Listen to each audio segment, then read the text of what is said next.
Over the past 2 years, our government has rallied the country behind the bottom-up economic transformation agenda, the basis upon which we were elected in the democratic elections of the year 2022.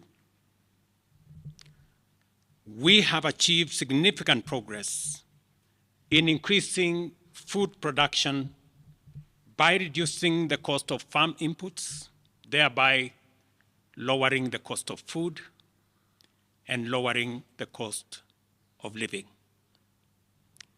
We have stabilized the economy by preventing what was an imminent debt default.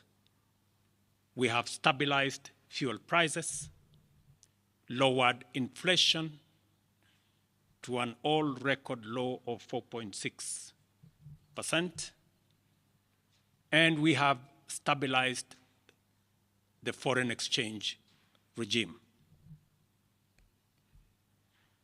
We have implemented radical changes in the education sector, including resolving the CBC question.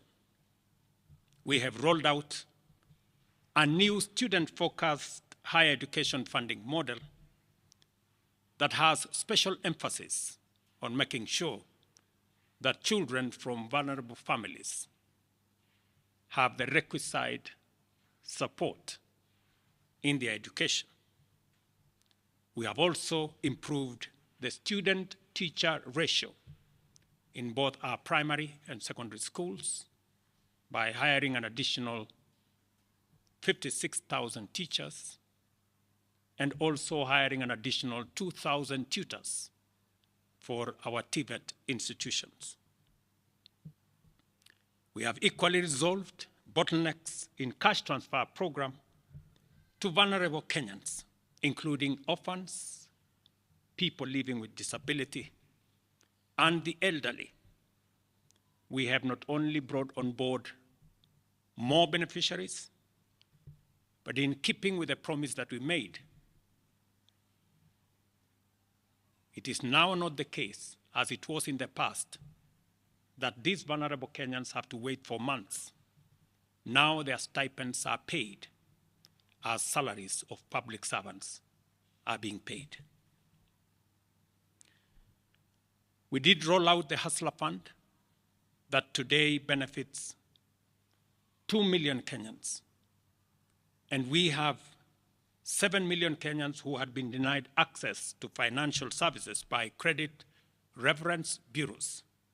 They are now off the blacklisting roll. Our affordable housing program has now more than 100,000 housing units under construction. The first cohort I will be launching in a couple of months to new homeowners. And we have 160,000 young people across Kenya that are employed under this program. To expand manufacturing, value addition, and agro-processing as a key contributor to job creation, 18 county aggregation and industrial parks and 6 new special economic zones are under construction across Kenya. And at the same time, we have 200 fresh produce markets that are at various stages of construction to support our farmers with access to markets for their produce, in keeping with the commitment we made to our mama mbogas. To accelerate manufacturing, last year we imposed levies on importation of clinker that can be manufactured in Kenya. We made a saving of Kenya shillings 20 billion in foreign exchange as imports of clinker dropped to almost zero. We also imposed levies on imported steel billets And today, we have 11 steel factories that 6 years ago were closed. They have started operation, hiring 16,000 Kenyans, and last year alone, we saved 120 billion shillings in foreign exchange as a result of this intervention. Our digital transformation agenda is also on course with 17,000 government services online, while we have 274 digital hubs across Kenya with 152,000 students and digital workers in our TVETs and also in digital hubs in different parts, up and running and giving young people an income. Our universal health coverage plan has already onboarded 107 community health promoters, and the process of registration for our social health insurance fund is ongoing, on its way to launch on the new date of 1st of October 2024 that will make it possible for every Kenyan to have a health insurance, and for those suffering from critical illnesses to have access to the critical illness fund, making it possible for every Kenyan to have access to treatment without the burden of having to fund it. On the measures I announced last week, barring state and public officers from engaging in harambes, I want to inform the country that the Public Fundraising Appeals Bill is now ready for publication tomorrow. However, even with the progress we have made, I am acutely aware that the people of Kenya have very high expectations of me. And they believe that this administration can undertake the most extensive transformation in our nation's history.